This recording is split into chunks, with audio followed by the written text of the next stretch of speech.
আমি টুটু সাধু। আমার চ্যানেলের নাম ক্যামেলিয়া। আমি ছোট বড় গল্প লিখি, উপন্যাস লিখি, আপনাদের সাথে শেয়ার করি।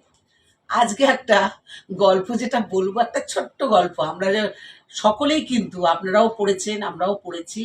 একটা 1-2 একটা গল্প, একচক্ষু হরিণের গল্প। তা একচক্ষু হরিণ, একটা একচক্ষু হরিণ ছিল। আমরা তো সাধারণত গল্পগুলো পড়ি কিন্তু মোরালটা মনে রাখি না। কেউ মনে রাখতে চায় না। মোরালটাই তো আসল। ছোট, ছোট গল্পগুলোর মধ্যে যে মোরালিটিটা আছে, মোরালটা আছে সেটাকেই আমরা ভুলে যাই। তাই গল্পটা হচ্ছে একচক্ষু হরিণ, যার একটা চোখ কানা ছিল আর একটা চোখ ভালো ছিল। ওই একচক্ষু হরিণের ওই একটা চোখ যেটা কানা থাকতো সেটা সে জলের দিকে রাখতো। ওই চড়ে, চড়ে তো ঘাস খেত, তো জলের দিকে রাখতো। আর যেটা ভালো চোখ সেটা ডাঙার দিকে রাখতো। কেন না সে মনে, মনে করতো যে আমার যে চোখটাতে দেখতে পায় এটা তো স্থলে যদি কেউ আসে সঙ্গে, সঙ্গে দেখতে পাবো। কিন্তু জলের দিকে তো কোনো উম আ কেউ এসে মারতে পারবে না।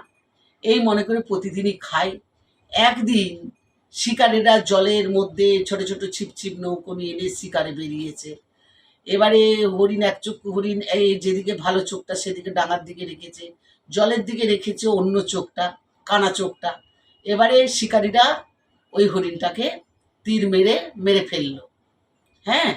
তীর মেরে, মেরে ফেলল। যখন হরিণটা মারা যাচ্ছে, তখন মনে, মনে করছে, হায় রে ভগবান! আমি যে চোখটা ভালো, সেই চোখটা আমি ডাঙার দিকে রাখলাম। আর যেটা কানা, সেটা যেটাতে দেখতে পায় না, সেটা জলের দিকে রাখলাম। আর আমি এটাই ভাবলাম না যে জলের দিকেই বিপদ আসতে পারে। তো দেখুন, নিশ্চিন্তের দিক থেকে বিপদ আসে। যে মানুষ তো বোঝে না যে কোন দিক থেকে কোন বিপদ আসে।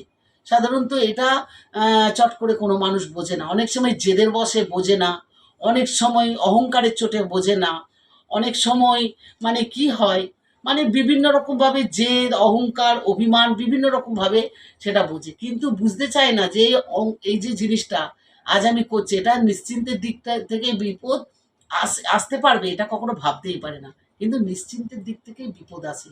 যে দিকটা নিশ্চিন্ত সেই দিকে। আর যেদিকে অপরিচিত, অজানা, দূরের মানুষ, চিনি না, জানি না, তা সেই দিক থেকে বিপদ আসে না। কেন তারা ওই নোংরা ছোট লোকের মতন কাজগুলো করে না। হ্যাঁ? তারা সবসময় চেষ্টা করে যে না, এই জিনিসটা কখনো করব না। কিন্তু ওই যে নিশ্চিন্তের দিক থেকে যে বিপদটা আ এলো, সেটাই তো মানুষ বুঝতে চায় না, বুঝতে পারে না। অনেক মানুষ এই মোরালটা ইউজ